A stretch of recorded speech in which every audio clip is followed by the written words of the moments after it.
I want to get some drivers to drive this car and that car down to Aintree. Drivers, you understand? You might get a driver, brother. Who? A driver, brother. Where do they live? I live back over that way.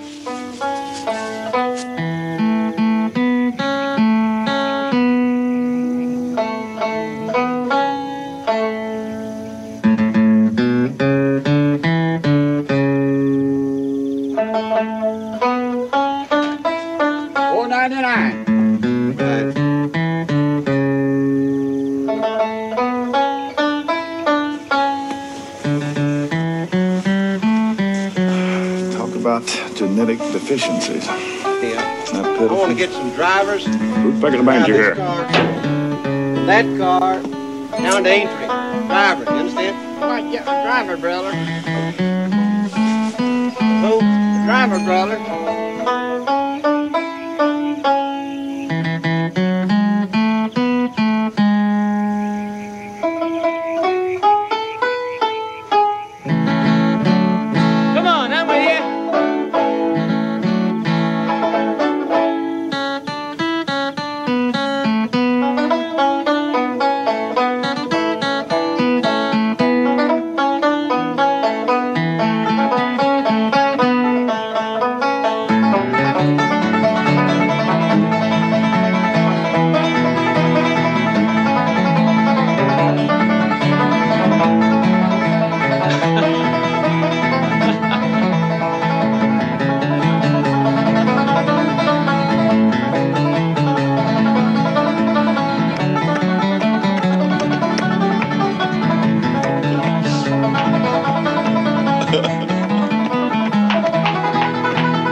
I believe you could, too. I believe you could. That's good. It's very good, sir. God damn, you play a mean banjo.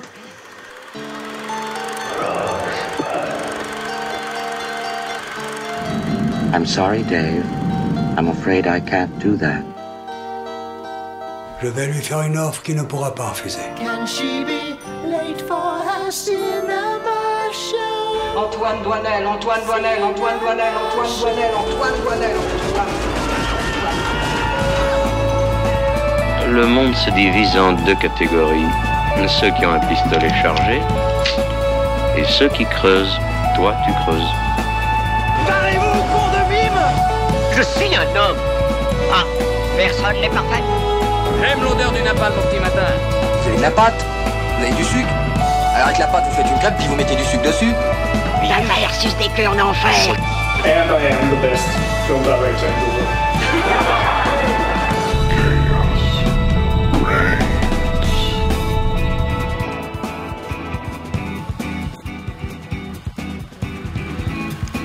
Bonsoir et bienvenue dans The Cinema Show. La scène de la semaine, c'était évidemment Délivrance de John Boorman, thriller de 72 qui a popularisé la musique Dueling Banjos, repris dans Big Fish par le même acteur ou par Woody Harrelson, qu'est-ce que c'est? J'ai vu Woody, j'ai dit Allen.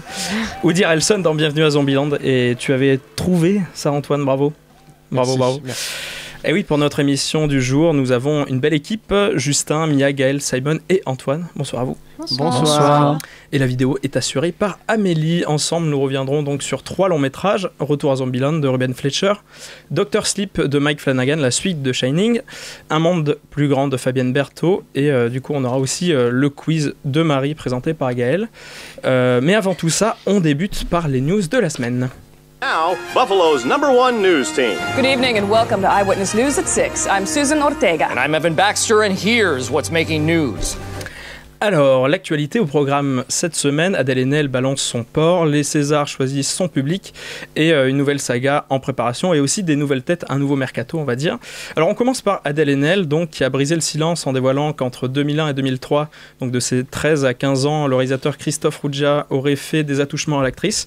Alors les événements se sont passés après le tournage de son film Les Diables, un traumatisme qui l'a d'après elle forcé à mettre sa carrière en pause pendant plusieurs années.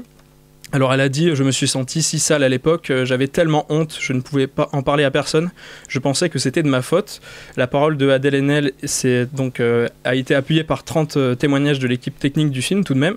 Alors du coup, même si Christophe Ruggia nie les faits, la société des réalisateurs de films l'a viré dans la journée, donc la société dont il a été le président pendant des années. Le directeur, pardon. Donc Adèle Haenel a ouvert une brèche car finalement, même après Luc Besson, le mouvement MeToo n'avait pas fait assez parler dans le cinéma français. Alors elle a donc été reçue par Mediapart pour parler de tout ça. On écoute la vidéo. Je dis pas de lynchage en fait, hein. Mais si on regarde les choses, quand les filles qui portent plainte ou qui dénoncent des faits sont moins connues, on dit « Ah, elle voulait du travail » ou comme je vous l'ai dit, elle l'a bien cherché, elle monte pour se faire mousser, etc. On dénigre leurs paroles. Quelle violence! Je veux dire, moi, là, aujourd'hui, je sais ce que c'est que de venir... Moi, j'ai rien à gagner, là, ce soir, en fait. Si ce n'est le fait de dire que je crois dans les humains. Je sais pas comment dire, c'est aussi con que ça. Je crois dans l'humanité. Je crois dans le réveil possible. Et c'est pour ça que je parle. Je parle pas parce que j'ai un intérêt de carrière derrière. Ou parce que, je sais pas... Je parle juste par humanisme, en fait. Et donc c'est pour dire que la parole des victimes, quand elles sont encore des victimes, est considérée, méprisée. Et c'est pour ça que moi, je parle. Et je suis, quelque part, désolée pour Christophe Ruggia, que ça lui tombe dessus. Mais genre, c'est... Si moi, là, je me dis, je peux abriter mes sœurs, en fait, qui sont tellement plus précaires. Donc voilà pourquoi je prends la parole et pourquoi il était nécessaire que je sois plus connue que finalement mon agresseur, quoi. Donc l'intervention de Adèle Haenel lundi dernier avec Mediapart et Edoui Plenel qui présentait l'émission. Donc c'est une vidéo d'1 heure sur YouTube que vous pouvez aller regarder. Est-ce que vous voulez réagir du coup sur cette déclaration en tout cas qui fait beaucoup parler dans le cinéma français Pas que dans le cinéma français, vu qu'il y a aussi une enquête qui a été ouverte aujourd'hui. Oui, aujourd'hui, exactement. Elle brise un peu l'omerta qui restait dans le cinéma français, puisque finalement le mouvement MeToo, tout ça, il n'avait pas tant que ça atteint le cinéma français. Donc, bon. Même pas assez du tout. Enfin, là, j'espère que ça va changer les choses, quoi.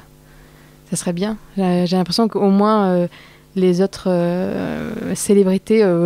pourront pas se cacher non plus là, ils se diront bon ok, il y a quelqu'un qui a fait ça, donc c'est sérieux, quoi. C'est surtout qu'il y a eu même une contre-proposition à MeToo avec Catherine Deneuve et tout ça, donc c'est vrai qu'en France on avait eu un peu de mal avec ce sujet-là. C'est pour ça que Catherine Deneuve aujourd'hui... Ah ouais, c'est vrai. Mais bon, Catherine Deneuve qui a été hospitalisée, attention. Ah merde. Mais c'est ça que je disais. Ah d'accord. Non mais c'était trop sous-entendu. Trop sous-entendu. Ouais. Et d'ailleurs, du coup, la vidéo elle est passionnante vraiment. Elle fait 1 heure, mais elle revient aussi un peu. En tout cas, Edoui Plenel parle de Polanski. Du coup, c'est assez marrant parce qu'elle a tourné avec Dujardin il y a pas longtemps, et du coup, elle marche sur des œufs. Elle est pas non plus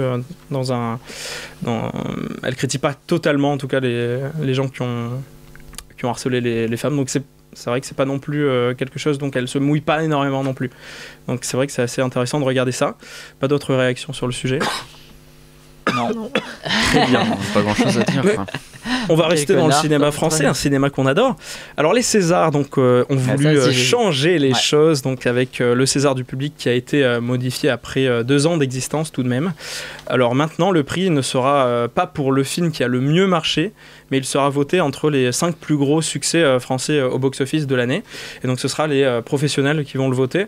Donc il y aura une petite surprise quand même quand on va regarder la cérémonie, parce qu'avant on savait qui avait gagné. Donc cette année, pour un indice, les 3-4 premiers, c'est parce que j'ai pas pris le 5e, je sais plus pourquoi. Ah oui, parce que hors norme, je crois qu'il est encore en. Voilà. Oui, il est encore. Et il sera certainement dans les 5. Bon, c'est lui qui gagnera alors.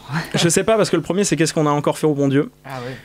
Ouais, deuxième, Nous finirons ensemble. Troisième, La vie scolaire et Au nom de la terre. Mais hors norme. La vie scolaire, ça peut gagner aussi. C'est des films que l'Académie aime bien. Ouais. L'Académie. Mais hors norme, pourrait peut-être passer au-dessus. Ça s'appelle quand même prix du public. Ouais. Alors que c'est les professionnels qui votent. Ah ouais. D'accord. Ouais. Non, mais c'est les Français. Oui. Surtout que du coup, la vie scolaire et hors norme, je les vois bien aussi être nommés. Dans autre chose, ouais. La vie scolaire, t'es sûr? Non, parce que attends, Passion, il avait été nommé. Hein. Mais la bande-annonce, pareil. Ouais, mais Passion, c'est pas Passion du tout, hein. Non. Attends, ouais, il avait été nommé dans meilleur film, Patient. Ah, oui, mais là c'est encore. Attends, non, ça veut pas dire que c'est un film de merde ou quoi que ils vont pas être nommés. C'est pas un film de merde, mais. Ça a l'air d'un film de merde quand même. Je l'ai pas vu. Je pense qu'il y a plein de films qui vont passer devant, mais en tout cas, ouais, hors norme, avec Vincent Cassel et tout, il sera présent par un autre prix. Mais là, en tout cas, le César du public avant, c'était pour remettre un prix à un film qui sera pas du tout récompensé.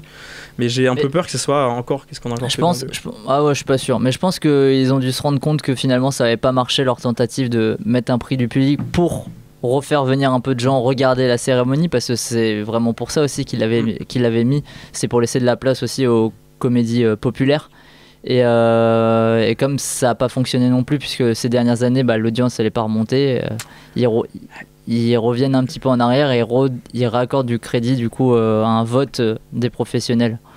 Bon, on va voir. Moi je suis curieux de voir ça, mais c'est vrai que ça peut être peut-être un prix de meilleure qualité du coup, parce qu'on avait vu c'était Red Dun qui avait eu le prix et Les Tuches 3. Ouais. Voilà, pour la blague. Après, on va parler du coup des news un peu rapidement, donc les nouveaux castings, nouvelles têtes, tout ça. Donc le casting de The Batman set off cette semaine avec l'arrivée de Jeffrey Wright, qui incarnera donc le commissaire Gordon dans le film, donc le film The Batman de Matt Reeves.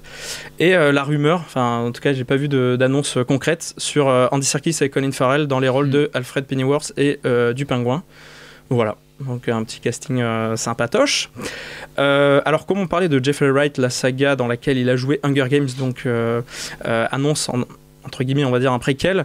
Donc c'est sérieusement envisagé par le réalisateur Francis Lawrence, donc qui a réalisé les 3 films de la saga. C'est comme David Yates avec Harry Potter. Tu vois. Exactement. Et du coup, non mais en plus, il est très pote avec Susan Collins, donc l'autrice de la saga du coup Hunger Games. Et elle avait déjà annoncé travailler sur un livre préquel, donc c'est vrai que ça semble logique, mais en tout cas les producteurs ne sont pas affirmés dessus. Mais le réalisateur et l'autrice de la saga ont dit oui, donc il n'y a pas de raison. Et autre annonce, Rachel Weisz, donc qui interprétera Elizabeth Taylor dans un biopic qui se focalisera donc sur le combat d'Elizabeth Taylor contre le sida dans les années 80. Le film sera scénarisé par Simon Beaufoy, donc scénariste de Hunger Games, encore une fois. Donc Hunger Games, l'embrasement. Et réalisé par Berthe et Bertie, un duo de réalisatrices. Voilà. Est-ce que vous voulez revenir sur une des infos comme ça? Antoine, je sais que tu adores du coup Hunger Games. Ah, mais moi je suis un grand fan. J'ai vu les 5 films, 2 films. 8. 4, non, 4. J'ai vu les 4 films. Avec c'est qui l'actrice? Jennifer Lawrence. Voilà. Et Francis Lawrence, tout ça, mais c'est pas de lien de famille. Non, pas de lien de famille. Mais Antoine, super que ça te. Ah, mais ça me touche. Ça me touche. Évidemment. Je pense que ça fait. Donc, ça te touche autant que nos auditeurs. Je suis impatient de voir ça. Évidemment. Est-ce qu'on passe au premier film de la soirée? Oui. Alors, juste avant de passer. Oui, vas-y, dis-moi. J'ai une petite news que je pensais que tu allais la voir. Ah, c'est peut-être dans le quiz, fais gaffe. Mais c'est très ciblé en fait. Ça va peut-être pas parler à beaucoup de monde. Il y a un dessinateur français qui s'appelle Fab Caro, de bande dessinée, Zai Zai Zai, qui a fait une BD qui s'appelle Zai Zai Zai. C'est de l'humour absurde qui est, moi je trouve très très drôle, qui va être adapté en film et ça va être tourné dans les environs de Montpellier, voilà, avec Jean-Paul Rouve. Oui, c'est ça le. Mais il y a eu un autre nom. Mais je sais plus ce que c'est. Donc moi j'annonce des news, mais je vais pas ce que en tout cas, il y a un autre. Ça veut dire quoi? Il y a eu un autre. Un autre nom que Jean-Paul. Ah d'accord. Mais en tout cas, il y a un autre gars qui a fait un autre truc quelque part. Il y a un casting du coup qui est ouvert à tous les Montpellier. Je crois qu'il faut habiter à 60 km minimum de. Moi, il cherche des figurants quoi. Ouais, voilà. Donc pourquoi pas. En tout cas, le film a l'air intéressant. En tout cas, j'adore la BD. Donc ça peut être bien. On passe du coup à Dr. Sleep de Mike Flanagan, bande annonce.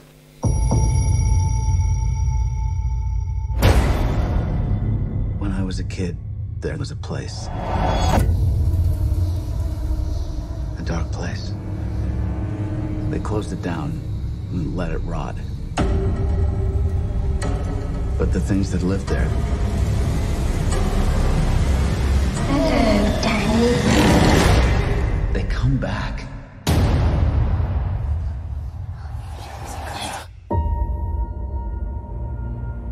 Not many ride the bus this far north. You're running away from something?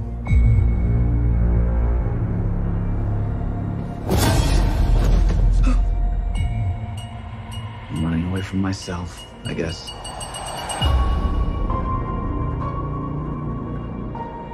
Hi.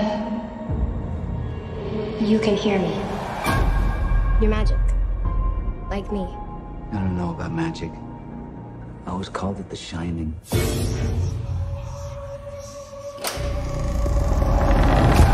The world is a hungry place. A dangerous place.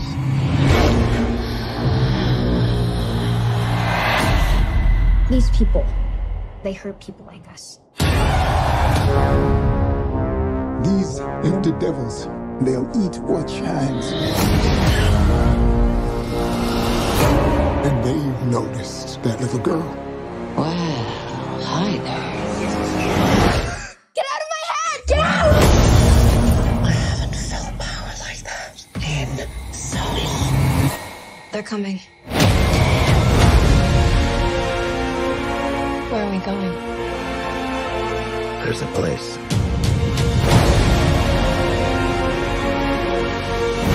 You sure you want to do this? I'm ready. Yes, you run, dear. And then I will find you. And you will scream for years. Come and play with us forever and ever. Alors, Dr. Sleep de Mike Flanagan, du coup, la suite de The Shining.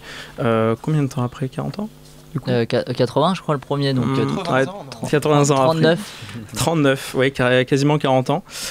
Du coup, on retrouve Danny Torrance, du coup, le petit de The Shining, qui, pour résumer vite fait, parce que c'est vrai que la bande-annonce spoil un peu, va croiser sur sa route, du coup, à Braston, une jeune fille qui possède aussi le Shining, et donc sa vie va être menacée par une troupe, on va dire, de petits malfrats, de petits méchants, pour pas trop spoiler.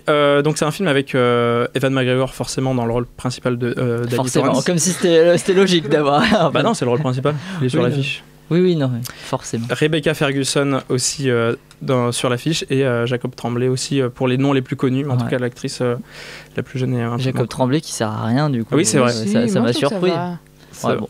Bon, que des voilà. grands. Tu veux commencer, alors vas-y, moi, je sais pas pourquoi, j'ai bien aimé, j'ai trouvé ça assez sympa, même si au début, c'est un peu la narration, elle est complètement éclatée, on comprend rien, on se demande pourquoi il y a une petite fille qui a des pouvoirs, mais en même temps, il y a quand même le personnage de Shining, mais en même temps, il y a une bande bizarre qui sème la panique dans les villes. Mais j'ai trouvé quand même la réalisation pas mal léchée, il y a des plans qui m'ont marqué et tout, j'ai trouvé ça très beau. Puis après c'était un petit plaisir, voilà, de se replonger dans le film Shining. Bon, il y a toutes les références connues qui repassent, hein, la chambre 237, la moquette, bon voilà, le plan aussi, jusqu'au plan d'ailleurs sur l'affiche qui reprend le plan de Shining où t'as Jack Nicholson qui regarde à travers la porte après l'avoir éclaté avec la hache. Donc moi je suis pas un hyper grand fan de Shining, mais j'ai quand même trouvé mon compte. Plus ça avançait, mieux ça allait, je trouve.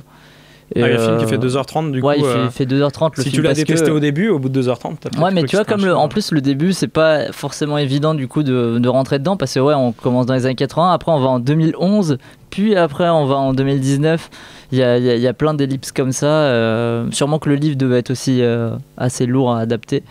Mais non, j'ai trouvé ça sympa. Après, c'est pas ouf non plus, mais je trouve que la réalisation était cool. Mais elle envoyait pas mal, donc voilà. Du coup, Mike Flanagan, qui est habitué en tout cas du genre horreur, puisqu'il a travaillé sur The Hunting of Hill House, donc sur Netflix, et du coup c'est quelqu'un qui adorait aussi le film The Shining. Et qui voulait suivre du coup et répondre un peu à l'avis de Simon, qui a un avis négatif d'ailleurs. Tout le monde a un avis négatif. Je sais que toi, tu as un peu moins apprécié et que tu aimes Shining. Oui. Donc dis-nous pourquoi tu as été un peu déçu. Non, mais j'ai aimé quand même dans l'ensemble, mais plus au début qu'à la fin. Moi, c'est le contraire de Simon. Parce que je trouve qu'après, c'est un peu. En fait, je sais pas, ça me fait. Comme un peu de la peine pour. Ça me fait l'impression d'être dans un cours de lobby. Ouais, déjà, oui. Non, mais ça me fait un peu de la peine pour le film parce que je trouve qu'ils aiment tellement Shining que ça fait un peu comme si, je sais pas, j'avais un dessin d'enfant, tu vois, genre. Hop, tu fais, oh, c'est joli, et tu. Voilà. Je sais pas si vous voyez l'impression. C'est bien, moi je m'exprime très bien. Ouais. On est parti sur une grosse émission là.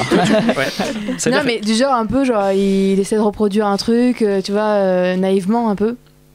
Ça va pas jusqu'au bout, je trouve, soit de la référence, comment dire. Je sais pas, je trouve que c'est un peu un entre-deux qui m'a un peu dérangé. Et, il l'assume quand même bien. Non, la mais à la fin, il y a beaucoup, mais je trouve hein. que c'est pas beaucoup dans le sens, genre. Je sais pas, ça sert pas beaucoup en fait. C'est pas que ça sert vraiment à fond, c'est que c'est un peu genre une peinture de Shining si vous voulez voir. Ils auraient pu mettre Shining, ça aurait été plus simple à un moment donné. Tu vois, pendant le film, ils mettent 2 heures de Shining et hop, après ils reprennent sur le film. Mais non, mais il y a beaucoup de références par-ci par-là moi qui m'ont dérangé dans le sens où ça me sortait du film parce que je me disais la maison en 1980, c'est pour dire c'est le film en 1980. Enfin, j'ai l'impression que c'était omniprésent Shining et pas Dr. Sleep, même si du coup c'est la suite et que c'est logique, mais ça m'a un peu dérangé à ce point en tout cas. Et je trouve aussi que Rebecca Ferguson joue cachetonne comme mal. jamais. Elle cachetonne comme jamais. Vraiment, c'est un truc de fou. C'est incroyable de jouer aussi. Enfin, déjà, je l'aime pas du tout, mais alors là. Mais elle se regardait tellement jouer, c'est incroyable. Par contre, je trouve que la petite qui joue à bras, là, elle joue très bien. C'est très cool qu'ils aient mis un duo, personnage là, comme ça. C'était marrant. J'étais très contente de ce personnage. Très bien. Tu avais été un peu déçu du côté fan. Ça fait un peu fanfic un peu à un moment, mais sauf que c'est Stephen King quand même. Mais le problème, j'ai l'impression, je sais pas ce que vous en pensez, mais j'ai l'impression que ça passe mieux en littérature de faire une suite totalement ciblée du coup sur un livre d'avant en disant que t'es vachement inspiré parce que c'est le poids de l'enfance, mais au cinéma ça fait un peu grossier en disant j'ai rien écrit, mes plans ils sont tous inspirés d'un film, tu vois, donc je trouve que c'est un peu le problème qu'avait déjà Mike Flanagan en prenant le projet. Mia, quel est ton avis sur le film ? Moi, je rejoins plutôt Gaëlle, en vrai, parce que j'ai aimé le film, c'était un bon divertissement, mais déjà de base, c'était pas forcément nécessaire, je trouve personnellement. Après, pareil, les références, moi, à Shining, m'ont énormément dérangé au bout d'un moment, c'était le clin d'œil forcé en mode « T'as compris ? Shining !» Et au bout d'un moment, j'étais là, il y a plein de plans, vraiment, ça sert même pas le propos, ça sert pas le film. Surtout qu'il vient un an après Ready Player One qui rejouait déjà la série de Shining. 2 ans après. Je trouve ça too much, en fait, vraiment. Et je rejoins aussi l'idée de... on a l'impression que c'est quelqu'un qui a beaucoup aimé Shining, qui aime beaucoup Stephen King, et je vais faire un film, je vais adapter du coup la suite. Oui, mais c'est ça le paradoxe, c'est que Stephen King déteste The Shining. Du coup, il était dans une position assez étroite en se disant j'ai envie de faire plaisir quand même à Warner. Mais maintenant il l'aime grâce à Dr. Sleep. Moi je trouve que le problème justement c'est que c'est pas le point de vue de quelqu'un qui a aimé, je pense, le livre. Enfin, parce que j'ai pas lu Dr. Sleep mais j'ai lu Shining. Mais c'est vraiment le point de vue de quelqu'un qui a aimé Kubrick en fait. Pour moi c'est ça, c'est qu'on voit trop Kubrick, on voit pas Shining. Moi le livre je trouve que je l'ai pas ressenti au début Shining à travers de Dr. Sleep. Parce qu'il y a un côté mystérieux qu'il y a dans Shining qu'ici il y a moins, dans le sens où on explique un peu tout. Il y a ça les aussi bases. qui dérange, je trouve, et qui fait... moi, je trouve que c'est très... il fait très adolescent. C'est par rapport à Shining, où vraiment, je trouve... après, c'est Kubrick, mais c'était une expérience quand même. Ou même des autres adaptations. Là, je trouve que c'est vraiment pour les adolescents. Voilà, ça fait un peu peur. Après, tout est relatif, parce que moi, j'ai personnellement eu... pas peur. Pourtant, le réalisateur est bon.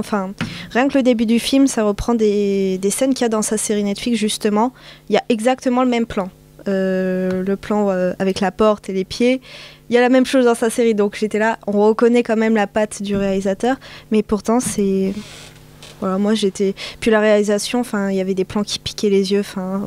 Moi, la deuxième moitié, j'ai pas du tout aimé. J'étais là... Ouais, c'est moyen.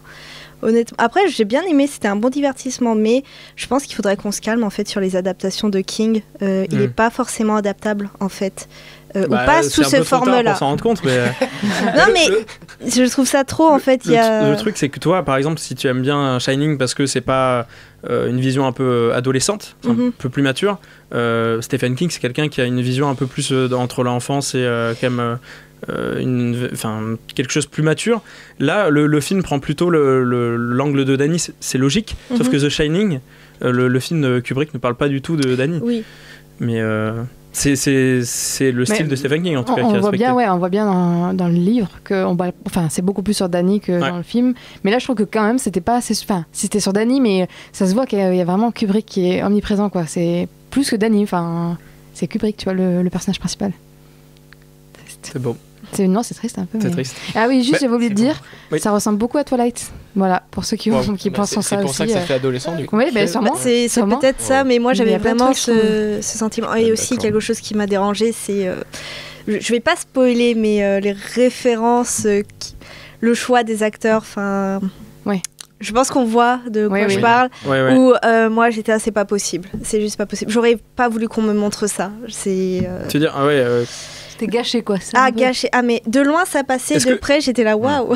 Est-ce que tu parles de l'acteur qui joue E.T., qui joue ce personnage ou pas? Peut-être, certainement. Parce que c'est vrai que c'est assez bizarre. C'est le gamin qui joue E.T. qui joue ce personnage. Très bien. Mais en fait moi j'aurais voulu que ça soit suggéré. Par exemple, avec une ombre ou quelque chose d'un petit peu... Que montrer comme ça, c'est grossier. En fait, j'ai cru que c'était à la limite de la parodie. Au début, je sais pas si vous l'avez senti comme moi, au début, on se dit, ils vont pas montrer, tu vois, c'est un... Oui, au début, j'étais là, de profil, j'étais là. C'est pas mal, pas mal. Mais après, c'est trop... En fait, c'est trop. C'est trop dans le clin d'œil. Et vous avez vu. Du coup, ça me dérange un petit peu. Après, j'ai bien aimé, c'est un bon divertissement. Peut-être que je regarderai comme ça. Mais non, je trouve ça un peu too much. Très bien. Voilà. Alors moi j'entends tous vos défauts et tout, et je suis complètement d'accord que les clins d'œil, enfin si on peut appeler ça des clins d'œil, c'est des, c'est le film. Des coups de poing dans la figure de Shining, mais quand même ça occupe 20 minutes du film sur 2h30. Moi ce que j'ai beaucoup aimé avec le film, c'est qu'il faisait sa propre vie. C'est un film à part, genre les séquences où on se concentre vraiment que sur les personnages quand ils sont pas à l'hôtel. Je spoil pas parce que c'est dans la bande-annonce. Il y a un moment où il retourne à l'hôtel. C'est quand même 2 heures du film dont tu parles là, parce que là on parle de l'hôtel et tout ça, c'est quand même 30 minutes. Donc, et c'est enfin. Il n'y a pas de gunfight dans Shining, alors que dans Doctor Sleep, il y en a une. Hein. Mais en vrai, quand on a justement eu le cours qu'on en parlait tout à l'heure, moi j'ai eu un cours à la fac qui était sur Shining à fond, et en fait, même tout le long du film, il y a du Shining à fond. Enfin, moi, du coup, je captais les trucs du genre même de Genèse, des trucs nuls, où c'était genre, allez, on met ça, parce que quand même, à un moment, Kubrick avait pensé à ça, une seconde, alors on le met, tu vois. Mais il y a quand même, mais vous voyez bien que c'est le reste du film est pas du tout dans un esprit Kubrick. Le fait qu'on voit autant le fantastique, par exemple avec le souffle, avec les yeux, avec des gens qui volent dans les airs, le fait que avec cette palette de couleurs là, et tu parlais de la réal, Simon, tu parlais des plans, mais moi ce qui m'a marqué dans le film, c'est surtout le son. Il y a un design sonore de malade, j'ai trouvé oppressant, et en fait c'est un film très atmosphérique, et alors pas de là, j'ai pas eu très peur, mais j'étais vraiment plongé dans le film. C'est une ambiance quoi. C'est une sacrée ambiance. Et pour ça, en fait, si j'oublie la partie à l'hôtel et je me souviens plus comment elle s'appelle, l'actrice qui joue Rebecca Ferguson. Oui, vaut mieux l'oublier. Terrible. Mais bref, en soi, c'est un super bon film. Et je trouve qu'il a vraiment son identité propre, visuellement et même narrativement quand même. On a plusieurs points de vue. Les personnages sont assez ambigus, ils sont assez complexes. En fait, si on met les références de Shining de côté, je vois pas trop ce qu'on peut lui reprocher. Et pourquoi vous le trouvez bien mais sans plus? Moi, Ouais, mais ce que tu dis comme une qualité, moi je trouve aussi que c'est un défaut du coup, parce que tu te dis pourquoi ils l'ont. Enfin, moi, il y a un moment, je me suis dit, mais c'est quoi le rapport avec Shining quoi? Je vois un film d'adolescent avec des pouvoirs, des machins, des trucs. Et honnêtement, je me faisais chier déjà à ce moment-là. Oui. Et je me suis dit, mais pourquoi ils nous ont affilié ça à Shining? Parce que c'était adapté du livre de Stephen King, probablement. Parce que c'était le personnage Danny Torrance. Ouais. Mais pourquoi ils l'ont pas tout simplement assumé? Ils ont dit, allez, on fait un truc à part, on n'est pas obligé d'affilier ça. Ils l'ont assumé, ils l'ont pas appelé Shining 2, tu vois. Non, mais encore heureux, mais bien sûr, mais t'es obligé, mais ça c'est un point de vue commercial. Mais il n'y avait pas, justement, peut-être quelque chose à faire et de se dire, bon, on met ça à part, on fait un truc qui n'a rien à voir avec Shining, on met les références qui auraient peut-être dû mieux passer après, et on se sépare complètement de Shining, parce que là t'as un film de 2h30, t'as 2 heures où tu te dis, ouais, ok, mis à part que le gars s'appelle Torrance et qu'ils font des références à l'appel, voilà, c'est pas... Voilà, moi je trouve que ça fonctionne plus comme un défaut que comme une qualité. Bah, ça dépend comment. Après, faut pas. Oui, c'est sûr qu'il faut pas se tromper sur la marchandise, quoi. C'est un film de gros producteurs, et je pense que, je sais pas si c'était l'intention de base, vu la patte qu'il y a dans le film et la personnalité qu'a le film, je pense pas que c'était une intention du réalisateur que de faire autant de références à Shining. Je pense qu'il aime beaucoup Shining, mais je pense que c'était pas le but premier. Ça ressemble beaucoup à un choix de producteur, ce retour à l'hôtel, et je sais pas si c'était dans le roman de Stephen King, mais si... Ça se finit pas comme ça en tout cas. Dans Shining, et à la fin de Shining, il me semble que dans le livre, l'hôtel explose, non? Bah ouais, du coup, c'est pas possible que Dr. Sleep finisse comme ça. Mais je pense qu'il y a quelque chose qui se joue là, et ouais, mais... Mais qui plus est, j'ai l'impression qu'en plus, il change des espèces... Enfin, il rajoute ou il change des règles par rapport à Shining, quoi. Le fait... Je peux non, pour moi, en fait, il est dans son univers. Et c'est pour ça qu'on a autant... Au début, on a autant de lieux différents et d'époques différentes. Pour moi, c'est plus... Ok, dans le film précédent, on vous a parlé d'un hôtel, d'une famille. Là, on va expandre, on va vous expliquer qu'est-ce que c'est le Shining à une échelle plus globale, en fait. Et ça permet, pour moi, de rajouter de la nuance, en fait, dans une histoire aussi simple, au final, qui est Shining. Moi, j'ai beaucoup aimé le scénario aussi, même si c'est vrai qu'il y a énormément de choses attendues, notamment, voilà, la fin de certains personnages, tu le vois venir à des kilomètres, mais quand ça arrive, t'es quand même satisfait, t'es pas frustré en disant je l'avais vu. Enfin, c'est logique en fait. Et j'ai pris énormément de plaisir parce que c'est un film où tu prends plus de plaisir que tu te mets dans quelque chose de mystérieux comme Shining où on est plus sur de la frustration, où on comprend pas. Et moi j'ai beaucoup aimé en tout cas. Et quelqu'un a un autre mot à dire sur Dr. Sleep ou pas, Mike? Est-ce que le costume de Rebecca Ferguson c'est le même que la chanteuse de For Non Blondes? Je sais pas si vous voyez. Exactement, je crois que... Je pense qu'ils sont inspirés, je pense. Bah, ça a été 3200 € du budget, mais c'était de la location, donc ça, c'est un peu frustrant quand même pour l'équipe du film. Je vous propose qu'on fasse la première pause musicale du coup de l'émission, avec un certain Willie Nelson et Blue Eyes Crying in the Rain.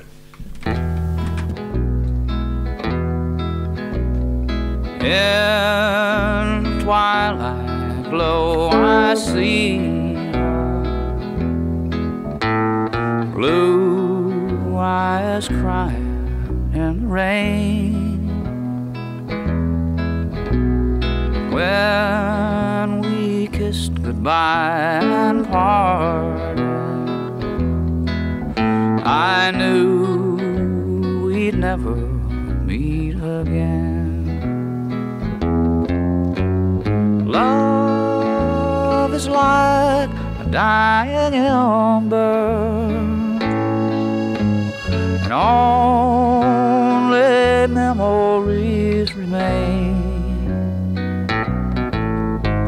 And through the ages I'll remember blue eyes crying in the rain.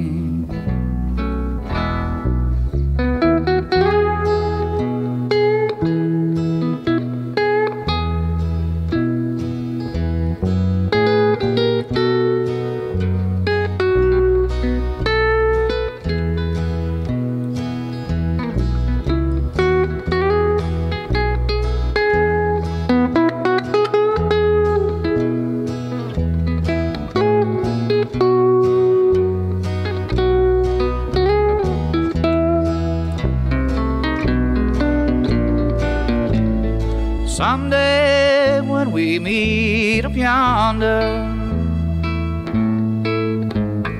we'll stroll hand in hand again in a land that knows no parting. Blue rain. Willie Nelson sur Radio Campus Montpellier avec Blue Eyes Crying the Rain, donc sur l'album Red Stranger en 75. Donc on retrouvait cette musique dans Bienvenue à Zombieland en 2009, il y a 10 ans. On écoute tout de suite la bande-annonce. C'est l'heure de se taper. Time to nut up or shut up.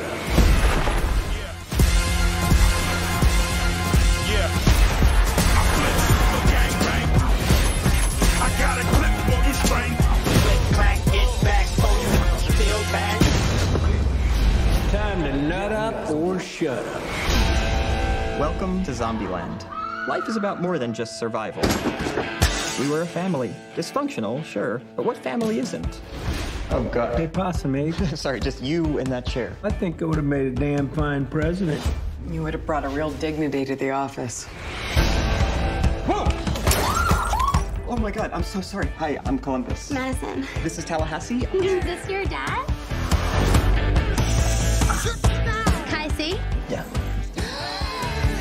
The old man is so tiny. No, you're not. No, you are. No, you're not. No, you are. Can you see that? She is adorable. My sister's gone. She picked up a boy. He's from Berkeley. You don't have weed, do you? Do I look like the type of person that would have weed? I'm sorry. Boom! Yeah! We're gonna go get her. We ride it, dog.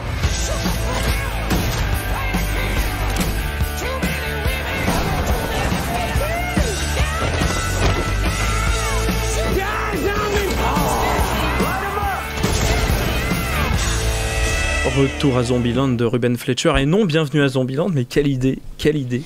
Alors 10 ans après, Tallahassee, Columbus, Wichita et Little Rock font toujours équipe et luttent ensemble pour survivre face aux zombies. Ils trouvent un temps de refuge dans la Maison Blanche. Columbus et Wichita vivent leur petite vie de couple alors que Tallahassee couve Little Rock, mais cette dernière a des envies d'ailleurs et d'être avec des gens de son âge. Elle décide de partir. Wichita et Little Rock reprennent donc seuls la route au grand désespoir des deux hommes. Le synopsis va un peu plus loin, mais ça spoil énormément. Donc un film évidemment encore avec Woody Harrelson, Jesse Eisenberg, Abigail Breslin et Emma Stone. Est-ce que vous avez aimé le premier ? Non. Est-ce que vous avez aimé le second plutôt ? Antoine, je sens que tu as envie de parler parce que tu as vu le... Ah, j'ai vu le 1 il n'y a pas longtemps. Enfin, j'avais revu le 1 il n'y a pas longtemps et je trouve qu'il fonctionne un peu pareil. Et que du coup, tu t'attends vachement à ce qui va se passer et que du coup, bon, bah, c'est l'humour un peu gras américain et du coup, tu rigoles à certains moments et puis à d'autres, tu te dis ok. Donc, j'ai bien aimé, ça serait un peu exagéré, j'ai aimé, voilà. J'ai aimé comme un 6 sur 10, quoi, tu vois. T'as pas passé un mauvais moment, quoi. J'ai pas passé un mauvais moment, mais à un moment, il y a des moments qui sont très longs, il y a des moments où tu te dis, bon... c'est chiant, mais il y a des moments où tu rigoles et du coup tu te dis ah ça va mieux et puis en fait non ça retombe. C'est un peu la vie finalement. C'est un peu la vie. C'est un film, c'est la vie, voilà. C'est pour conclure, c'est la vie. Voilà. Donc la vie 6 sur 10. La vie c'est ça. Avec Antoine pas plus. Plutôt 5 d'habitude Antoine. Mais bon. Alors c'est vrai comme tu le dis. En fait, on a l'impression, contrairement à Dr. Sleep, où c'était vraiment adapté d'un livre et tout ça, là on se dit, ils avaient envie de faire une suite, le premier avait bien marché, ils savaient pas quoi raconter du tout. Ah ouais, ça c'est sûr. Ils se sont dit, tiens, si on allait à la Maison Blanche déjà, exactement, bah, allez, ouais, c'est un peu le Maison problème Blanche. du film. Ouais. Est-ce que quelqu'un a d'autres défauts, d'autres qualités sur le film ? Ah, qualité. C'est une super suite. En vrai, j'aime beaucoup le premier, ça me fait un peu du mal. Après, on peut plus rentrer dans le film si tu veux, mais. Vas-y, non, mais. Moi, j'ai peur de spoiler des trucs, donc. Bon, je pense que c'est pas. Bah, rien que on va en parler. Donc, les personnages. Enfin, je veux dire, tu parles du scénario qui savent pas trop quoi faire. Les personnages, s'il te plaît, quoi. Enfin, je veux dire, les personnages qu'on rencontre autres que les héros. C'est vrai que c'est un quatuor, mais là il y a un 5e personnage qui devient important. Mais c'est ça qui fonctionnait bien dans le 1, c'est qu'on avait 4 personnages qui étaient plutôt intéressants. Mais là, les personnages qu'ils rencontrent, waouh, c'est que des clichés, un condensé de clichés sur la jeune fille en rose, par exemple, parlons-en. Très sexiste ce personnage. Voilà, c'est un personnage vegan, déjà. Ouais. Donc, déjà, ça marche pas. C'est très dur d'écrire un personnage vegan. Et ils se sont plantés. C'est un challenge. Ils se sont plantés. Non, mais voilà, je veux dire, déjà, tu vois son costume, tu te dis, c'est bon, je sais exactement ce que ça va être, et je sais exactement ce qui va se passer, je sais exactement comment ça va se passer, et j'ai pas envie de le voir. Ouais, on a l'impression même que tellement c'était gros, peut-être on allait se faire surprendre, que ça allait être un contre-pied, alors que pas du tout. C'est ça le génie du film. Parce qu'on s'est dit ça va être. C'est double bluff. Mais quoi qu'il y a un moment bluff un peu. Un petit moment bluff avec ce personnage. Mais personne n'y croit. Et puis c'est pas avec le personnage, c'est juste l'action, mais le personnage, c'est vrai. Ça reste le même. D'ailleurs, en parlant des personnages, dans le synopsis, ils insistent beaucoup là-dessus. Little Rock se bat. Est-ce que on en a rien à foutre de cette histoire? Je trouve que c'est non, parce que vraiment. Non mais c'est tellement c'est tellement faux. Ils font ah oui, j'ai envie d'aller voir des gens de mon âge, mais ça sonne tellement faux son envie d'un coup comme ça. Et puis elle fait que répéter des gens de mon âge. Je trouve ça trop bizarre. J'ai l'impression que personne dit je veux rester avec des gens de mon âge. C'est trop bizarre. Et ouais, non, tout le monde s'en fiche. Et puis même dans le film, en fait, tout le monde s'en fiche. Juste tout le monde s'en fiche tout court. Là où c'est intéressant, c'est peut-être sa relation avec le personnage de Woody Harrelson, qui est un peu vite fait. Bon, qui est un peu caricatural, mais au moins ça apporte un peu de substance, quoi. Mais moi je comprends pas leur plan à la fin aussi de se battre à 4 contre une armée de zombies alors qu'ils sont beaucoup plus dans ils sont pacifistes, les autres sont pacifistes. Ouais. Spoiler. Je ne sais pas quoi dire énormément dessus finalement. Il n'y a pas grand chose à dire. Voilà. Moi j'ai un peu des trucs à dire. Vas-y. C'est que Justin il fait chier. Et un stylo gay dans l'histoire attention sur cette radio, donc tu peux prendre un stylo si tu veux. Non mais hop. En fait j'ai eu plus ou moins je te rends ton stylo, tiens. On peut le passer. Il y en a qui en ont fait meilleur usage ici, on les lance. C'est bien en meuble parce que personne peut dire des trucs sur le film. Non mais je suis de votre avis en fait. En fait, on regarde Zombieland 1 et 2, pourquoi ? Pour voir du zombie se faire défoncer et pour rigoler un peu. Et sur ces deux plans, je trouve que ça allait, c'est correct. Voilà, j'ai été satisfait. En fait, c'est tout ce qu'il y a autour. Et c'était les faiblesses du premier aussi, où on essayait de faire rentrer cette histoire dans des carcans de scénarios américains un peu basiques, où il y avait forcément des moments de pause, des moments un peu trop solennels. Et on n'est pas venu voir ça, en fait. Mais là, en fait, avec le deuxième, il y a un côté un peu too much avec cette personnage en rose, je sais plus comment elle s'appelle. Madison. En plus, elle s'appelle Madison. Parce qu'elle est mad. Un peu. Bravo. Mais si. Elle est fils de quelqu'un. Bien sûr. Ouais. Donc, merci de Maddy. Non, mais en fait, il y a un souci. Le film n'arrive pas à rendre un personnage insupportable pour les autres personnages. Sans le rendre insupportable pour le spectateur. C'est un peu le syndrome Jar Jar Binks. Ouais. Et c'est compliqué de... J'aime bien Jar Jar Binks. Ouais, t'es le seul. Je vais reprendre le stylo, là. Ah ouais, vas-y, prends. Il y en a plusieurs. Hein. Non, mais c'est compliqué. Il faut avoir beaucoup de nuances pour écrire un personnage comme ça. Et est-ce que la nuance, c'est ce qui correspond à une tonalité de Zombieland ? Pas vraiment. Donc... C'est pas le but recherché quand on voit Zombieland. C'est pour voir Zombieland, c'est pas pour voir de la finesse d'écriture. Après, c'était un bon divertissement, mais moi, vraiment, le problème, c'est que on sent que c'est plus une demande des fans. On veut une suite, on veut un quelque chose. Et du coup, vous voulez une suite, on vous met ça. Vous voulez ces personnages, on vous en met la double dose, pratiquement. Tu peux le double tap. Voilà. Qui est le nom du film en anglais, d'ailleurs. Double tap. Bon, voilà. Non, mais c'est même le cas avec le personnage de Luke Wilson et de son comparse. Justement, en fait, c'est pour ça que j'y pense. C'est pour ça que c'est vraiment très pauvre. Après, il y a des moments où j'ai rigolé, vraiment, mais... c'est too much, puis même la réalisation, c'est immonde. Au début, c'est sympa, mais c'est vrai. Ça pique les yeux. Je trouve que Ruben Fleischer fait toujours il que dans Venom. Parce que Venom, c'était catastrophique. Non, mais je fais pareil dans le salon, quoi. Il y a un petit plan séquence au milieu. Ouais, un plan séquence sympa, c'était sympa. Mais moi, ce que je trouve bizarre, c'est que, en fait, tous ces défauts-là, ils auraient été valides si la suite avait eu lieu 2 ans après. On aurait été en mode, les studios se sont pressés pour vite faire du film. Alors que là, mais là, ils ont eu le temps de faire un truc bien. Parce que ça a été annoncé il y a même pas un an, un an en tout cas, mais c'est pas un truc qui est non plus dans les tuyaux depuis longtemps. Ils se sont dit, Warner, ils ont plus de gros trucs. Et là, ils avaient. C'est pas Warner, c'est Sony. Sony, pardon. Ouais, c'était à Warner avant. J'étais ouf. Sony, ils ont plus de gros trucs. Et voilà, Ruben Fleischer était dans les tuyaux pour Venom de Sony, du coup. Et ils l'ont pris. Mais moi, après, le film, je trouve qu'il y a des effets comiques assez sympas, notamment le meilleur kill de l'année ou de ça. Ouais, l'italien, là, moi j'ai quelques trucs. Quelques trucs du premier, quoi. Mais ce qui est bien avec l'italien et tout ça, c'est que ça dure pas longtemps, et quand ça dure trop, c'est vraiment lourd, notamment avec ce duo, du coup, un peu miroir, qui existe déjà dans Shaun of the Dead. C'est un peu Ouais, c'est vrai, c'est vrai. Shaun of the Dead.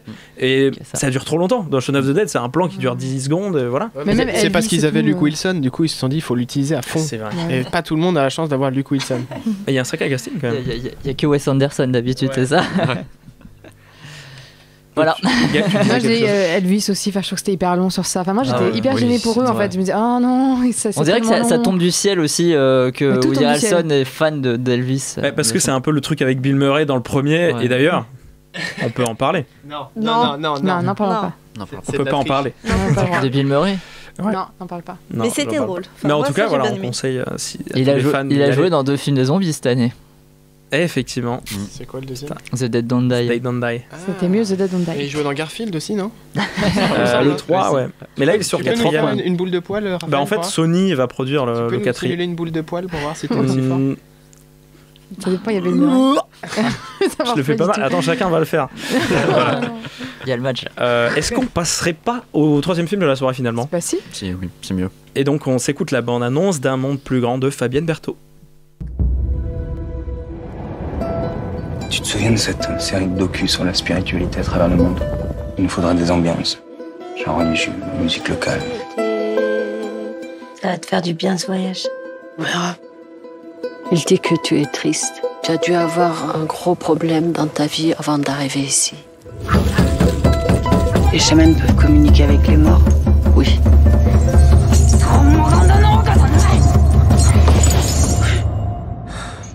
Qu'est-ce qui s'est passé? Il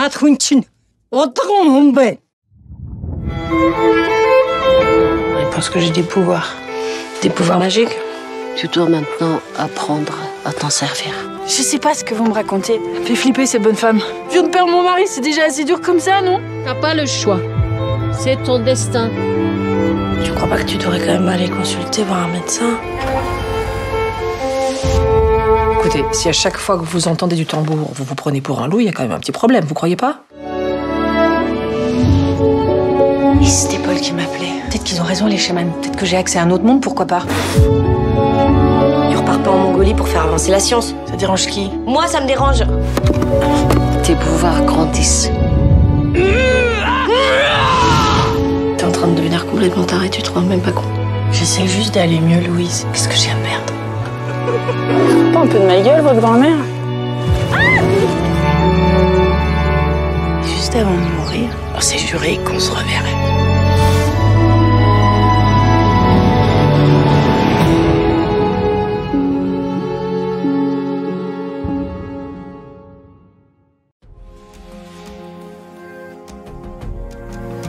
Et du coup, faut jamais prendre les bandes annonces là-bas, Raph. Faut toujours prendre la bande annonce du distributeur.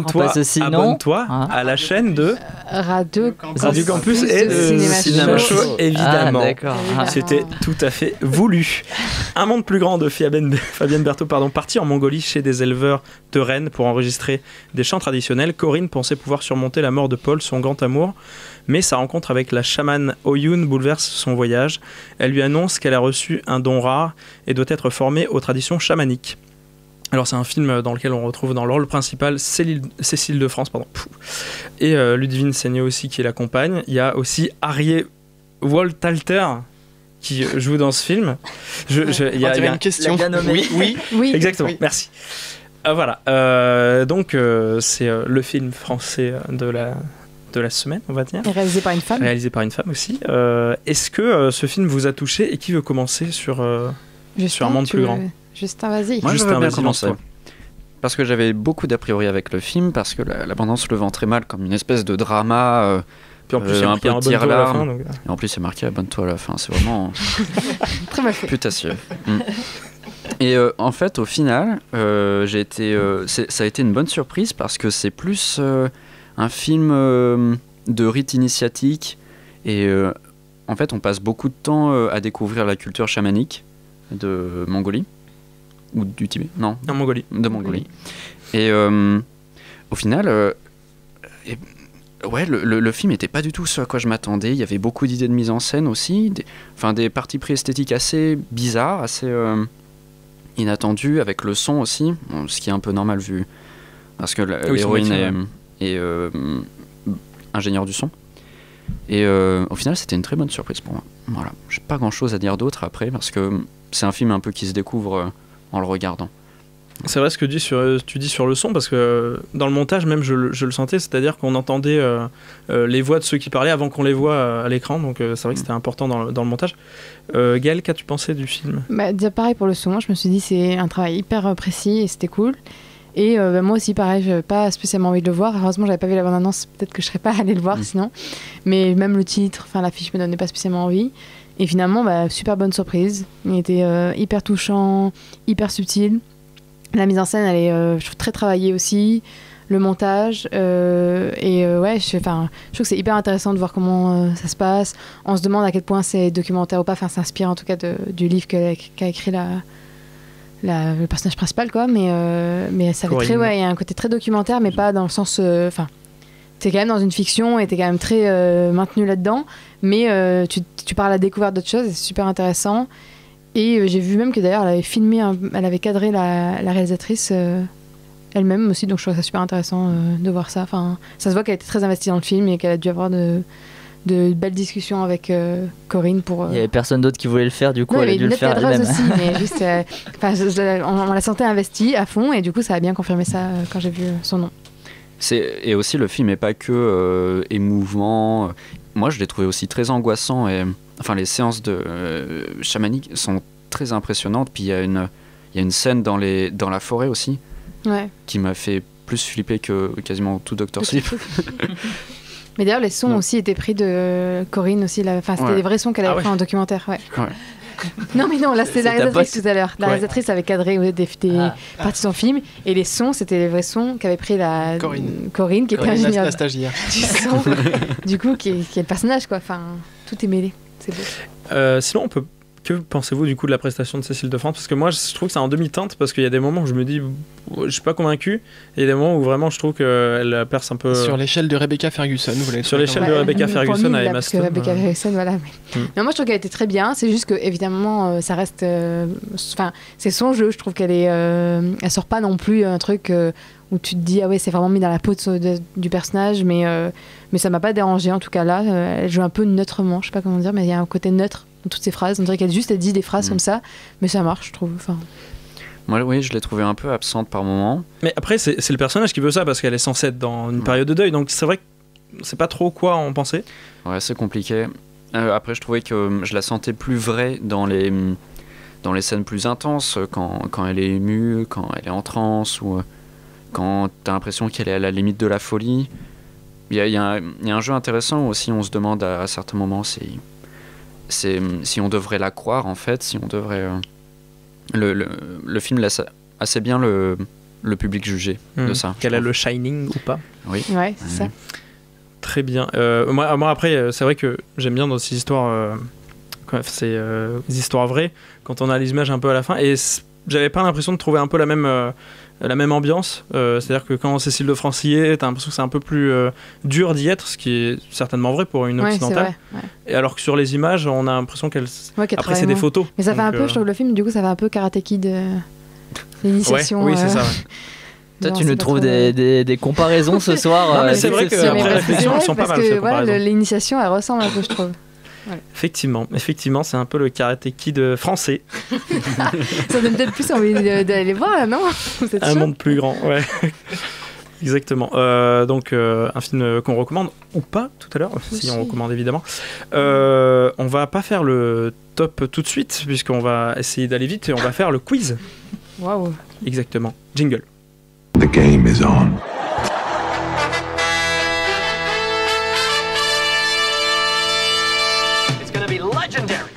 C'est la mer Noire. C'est votre ultime bafouille. I am sure, mais alors I am tout à fait sure que j'ai raison et que vous avez tort. Oh my god. What? No. Oh, come on. Anyway, lead on. Allons-y. Oui, c'est le quiz. Je suis pas du tout prête à ça puisque c'est Marie qui a écrit ce quiz. Je les découvre en même temps que Bah nous aussi. Tu l'as même pas On lu va avant, tous c'est quoi aller ce découvrir. travail? Mais attends, avant je C'est parlais pas des grave. films. Ok, je faisais des comparaisons. D'abord, attends, je dois faire les équipes d'abord. D'abord, on fait les équipes évidemment. À ce moment-là, je ne sais pas encore qui je vais mettre avec Justin qui est chef d'équipe, ça c'est sûr. Ouais. Il y a Mia avec toi et il y a également Simon. Hop, je te mets voilà dedans. Ça va être difficile pour parler, vous êtes Attends, vous éloignés, voulez mais qu'on c'est pas change grave. de place? Non, mais ça va on le se faire. débrouiller. On n'est pas nombreux. Je suis avec On va le se débrouiller. sniper de l'émission. Et tu es avec le sniper d'émission et Raphaël, tu es chef d'équipe. Pardon, chef d'équipe, parfait. Et donc, on devine comment s'appelle le quiz en fonction des films de la semaine. Voilà. Premier point comme ça. Ça réfléchit. Ok. Non. Si, bah vas-y, Là, balance. il réfléchit à fond. Bah c'est toi le chef. c'est toi qui- Bah non, mais Il y a c'est toi le qui as chef trouvé. Raphaël. Oui, mais moi, mon adjudant, Vas-y. sniper a trouvé. Donc, Alors, J'ai pas trouvé. j'en quels sais sont les noms que vous proposez? Retour à Quizland. Ok. c'est pas mal ça. rien. Docteur Quiz. Et c'était Dr. Quiz. Oh putain, elle a choisi la facilité, regardé. Marie, pour une fois. Je suis Bah déçu. écoute, voilà, moi ça me va très bien. Bah c'est bien de changer. Tu vois comme quoi tricher c'est pas si mal que ça. J'ai moyennement confiance à cet homme. Ok. On continue Ça avec leur fait un musique point, de hein, du film. coup. Ça leur fait un point, hein, oui, C'est pour le Raphaël. point qu'on Donc, va avoir, mais c'est pas mal. dans quelle œuvre entend-on cette chanson?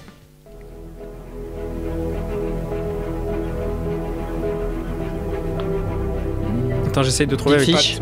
Non. trouver les films de la semaine. Ah, Insaisissable.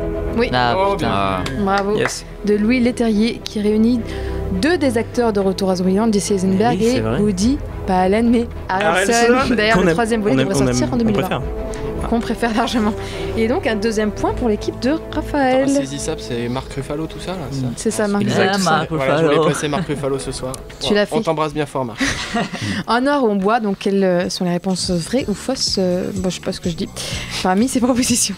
Alors, non, c'est pas proposition, c'est une par une en fait.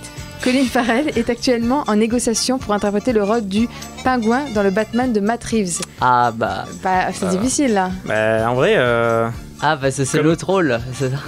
Bah, c'est oui, ça le non, truc, ça- c'est que on sait pas. Moi, mais je moi sais j'ai pas. pas vu si c'était.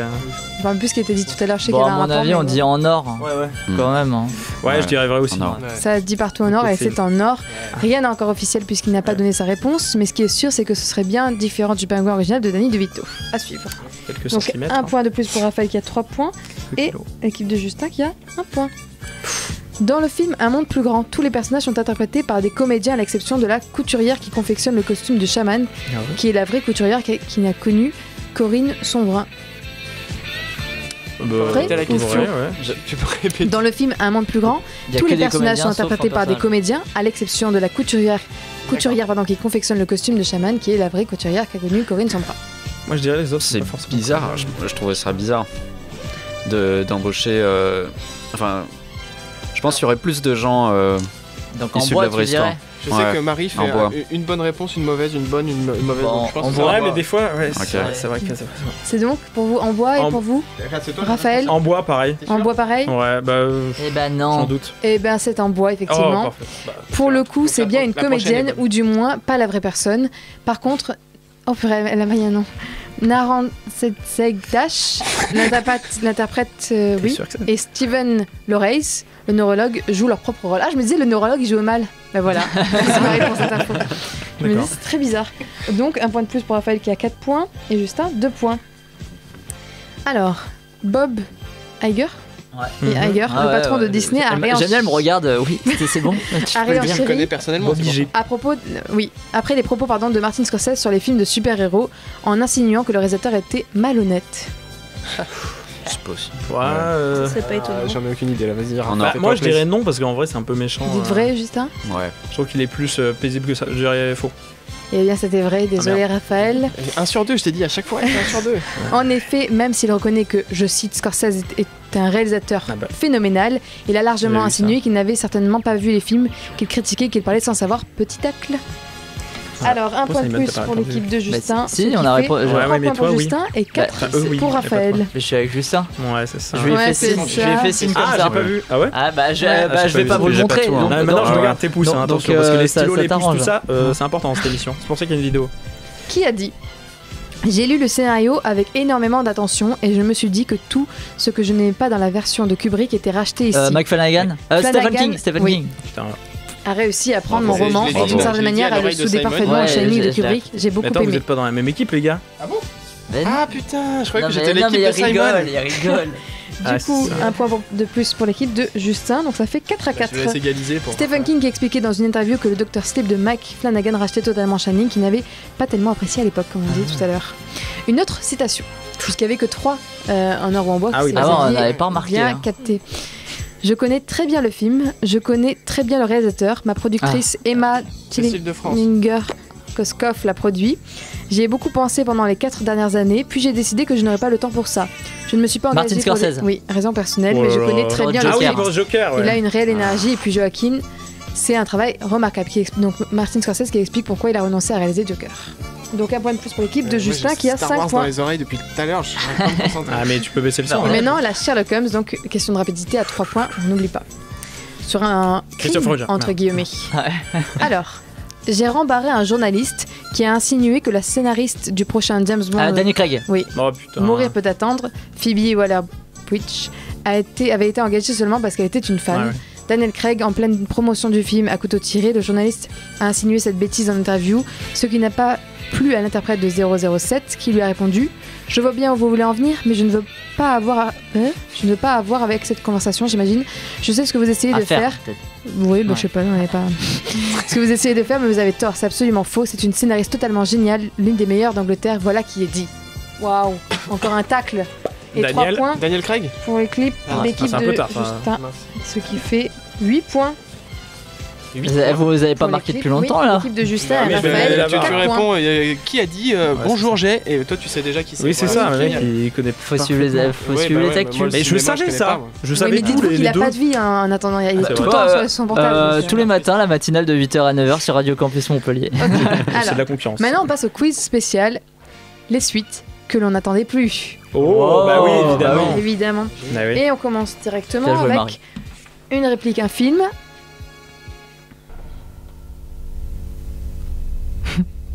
Ah ouais. Dans quel film? Ouais, ouais. Les suites qu'on n'attendait plus. Ouais. Bah là, c'est les scènes qu'on n'attendait plus. Terminator? No. Where are the others? You mean the murderers, traitors, and thieves you call friends? Kylo Ren, Star Wars 9. Oh putain. Ah ouais, oui. 8. Les derniers Jedi. 8. Non. Non, ouais, c'est vrai que ça ressemble à. 7, c'est bon. Ah, bah, bravo. Non, alors, Star Wars 7, le réveil de la force, réalisé par J.J. Abrams, sorti Bien joué. 10 ans C'est après vrai le que t'as 3e reconnu volet de la la voix. prélogie, La Revanche des Sith, mais surtout 32 ans après le retour du Jedi, dont il est la suite directe, scène de l'interrogatoire effectivement de Rey par Kylo Ren. Et donc un point de plus pour l'équipe de Justin, qui est à 9 points contre 4 pour l'équipe de Raphaël. Il y a quelqu'un qui te dit que t'es beau en plus sur C'est le vrai, live. c'est vrai que je l'ai pas dit. Tout le monde est fan Je l'ai de pas dit Justin. pendant que je présentais Ouais, l'émission. c'est la raf mais- qui a trouvé. Je sais. Et maintenant on passe à Merci le Québec avec toujours un titre québécois et pour retrouver la version originale. Dites-moi. F2 Ferrovipat. Wow. Hein F2 Ferrovipat. F2, c'est F2.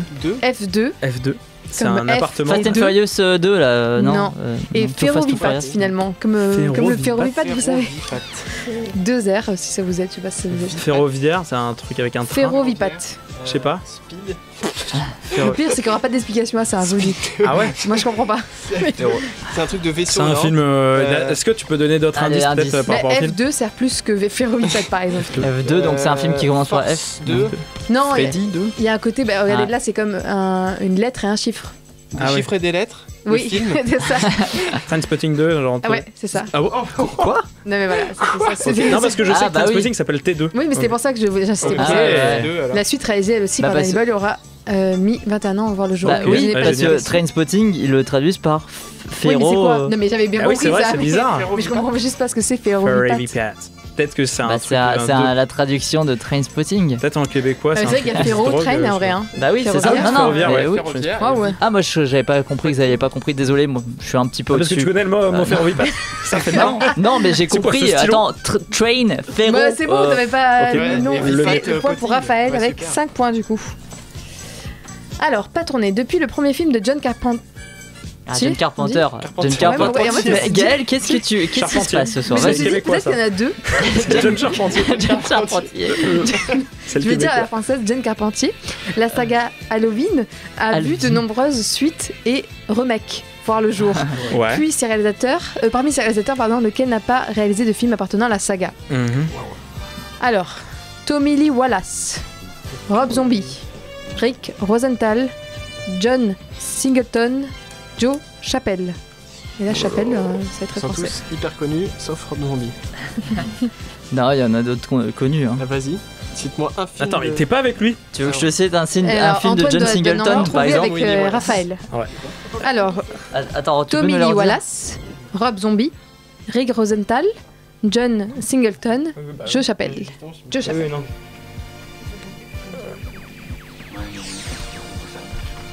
Alors. Quoi? Au feeling. Au feeling. Au feeling. Ophélie Winter. Je n'avais pas proposé, mais pourquoi pas, rien. John Ophéling.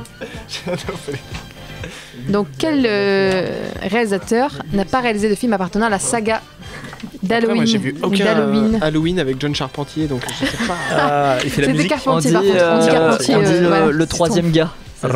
Alors, moi je dis il y en a Rosenthal. qui disent le troisième gars, et vous. Rosenthal. Non, c'est pas Rob Zombie, le Vous troisième. avez le même nom, merde, du coup. Rosenthal, le troisième gars. Rosenthal. Ouais, voilà.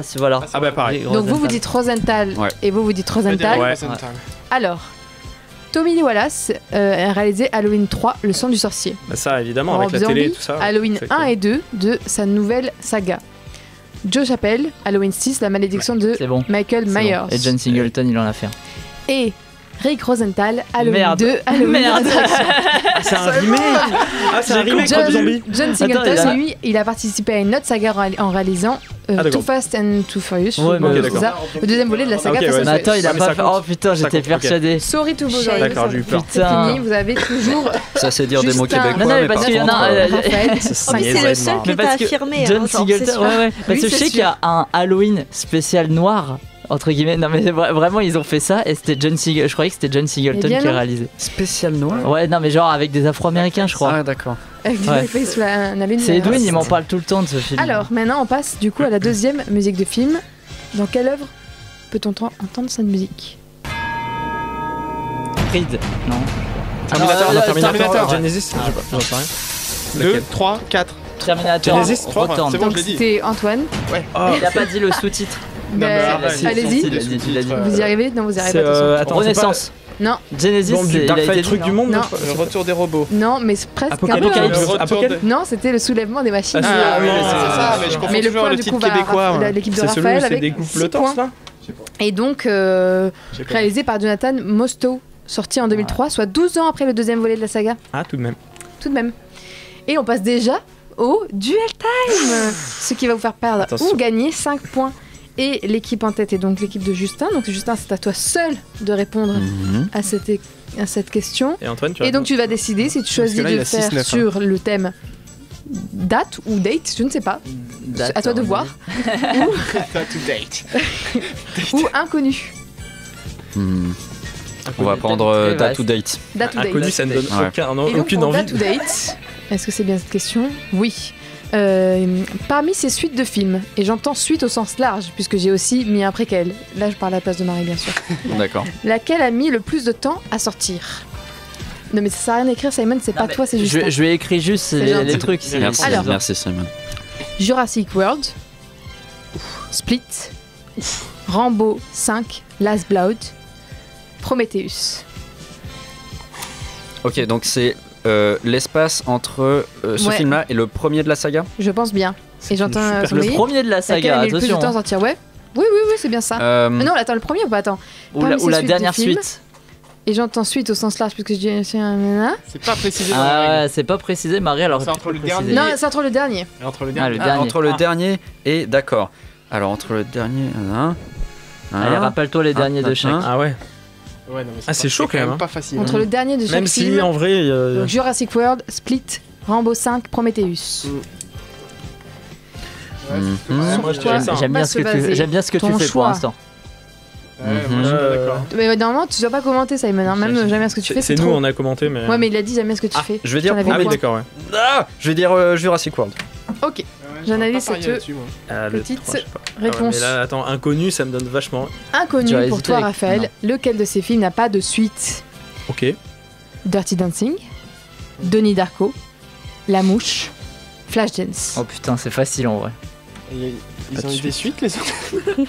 Je te répète, Dirty Dancing, Ouais. Donnie Darko, Ouais. La Mouche, Flashdance. Après Dirty Dancing, il y a eu Clean Dancing. Donnie Darko. Ok, je note ta réponse. C'est bon, on a gagné. Donnie Darko a eu. Oui, il y a une c'est suite bon. hein, pour Donnie Darko. Je crois que ouais. c'est Flashdance qui a pas eu de suite à mon avis. Ok.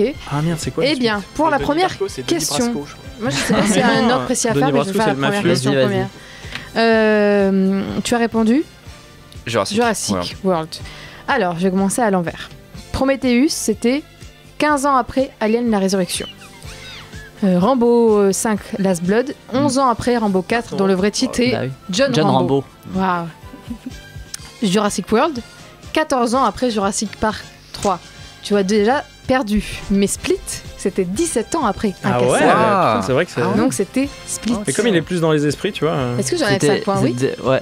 Donc moi, ça, ils ont gagné, les ça fait du coup 4 et points. 2000 l'autre. L'équipe de Justin. On arrête le jeu maintenant. Et on arrête le jeu maintenant. En vrai, tu l'avais, toi? Pour lequel de ces films n'a pas de suite? Dirty Dancing a évidemment Dirty Dancing 2 de Guy Ferland, 2004. C'était biberonné à ce film. La Mouche, mais évidemment La Mouche 2 de Chris Wallace en 1989. Ça, ok. Qui était déjà un remake en plus. Donnie Darko 2, L'héritage du sang de Chris Fisher en 2009. Flashdance n'a pas eu de suite. Et c'est bien dommage. Vous perdez évidemment 5 points et vous vous retrouvez avec 1 point, ce qui n'est pas beaucoup d'écart finalement pour l'équipe de Raphaël. Bon, ça va, 3 points. Bravo Ça en va. tout cas pour cette victoire. Bravo Marie pour ce quiz. Justin et Justin. Merci. Bravo, je remercie mon équipe, c'est un travail d'équipe avant tout. C'est quand même un travail d'équipe. Tout de même. Attends, il est quand même 20h10. Est-ce que vous restez pour le top? Bon, on dit les top, oui, bien sûr. Allez, l'heure du résumé de tous les films. Donc il est l'heure du top de la semaine.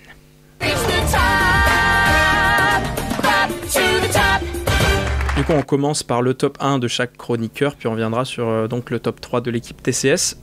Antoine, commence. Non, fais-moi pas commencer tout de suite, moi je sais pas du tout. C'est le top entre tous les films de la semaine, c'est ça? Ouais. J'ai vu que 2 films et ils étaient mauvais, je fais comment? Choisis le moins mauvais. Allez, aucun. Dr. Sleep pour moi. Un monde plus grand. Dr. Sleep. Un monde plus grand. Et est-ce que... Bon, toi moi, Dr. Sleep. Est-ce que vous savez lequel est le premier, du coup Moi, j'aimerais que ce soit quand même un monde plus grand, mais c'est pas possible, je pense. Dr. Sleep. Ouais, c'est Dr. Sleep. Un monde plus grand, il est second et Zombieland il a été troisième. moins vu aussi, un monde plus Il y avait Ouais, Il Traditor cette semaine, je crois aussi. Je sais pas, parce que je l'avais vu à Cannes, mais je crois qu'il sortait aussi cette semaine, qui est pas mal du tout, mais j'ai pas osé le mettre. Enfin. Parce que je sais que personne ne l'a vu, donc voilà.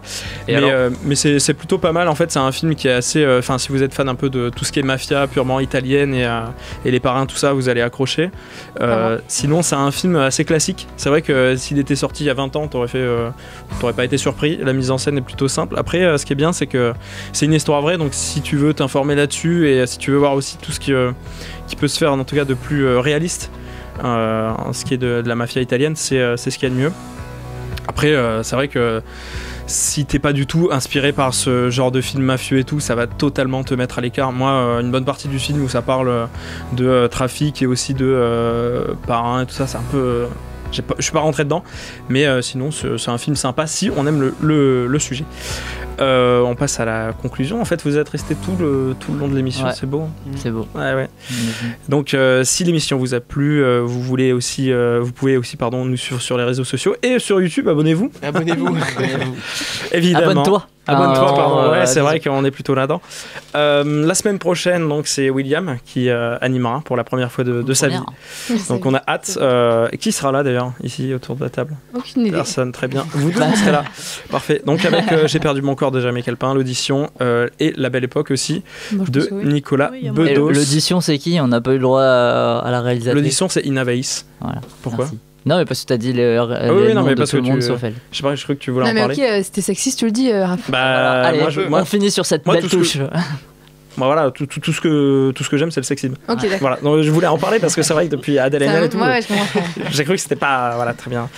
On se quitte en musique évidemment, comme à chaque fois, avec Jean Tonic qui vous accompagne avec Too Bad, et donc à la semaine prochaine sur Radio Campus Montpellier.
Next time.